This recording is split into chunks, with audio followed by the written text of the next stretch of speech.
Ποτέ δεν ξέρεις πότε θα χρειαστείς αυτούς που είναι κοντά σου τώρα. Και ποτέ δεν ξέρεις πότε θα χρειαστείς αυτούς που ήταν κοντά σου κάποια στιγμή στο παρελθόν. Κάποιες φορές τα πράγματα είναι πιο σοβαρά. Πού θα βρεις αργότερα αυτούς που ήταν κοντά σου.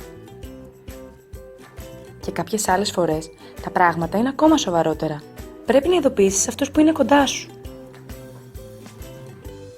Αν έχεις επιχείρηση, αυτοί που είναι κοντά σου σου φέρνουν έσοδα. Μπορείς να βρεις ακόμα και δουλειά από αυτούς που ήταν κοντά σου. Τον έρωτα της ζωής σου μπορείς να βρεις κοντά σου.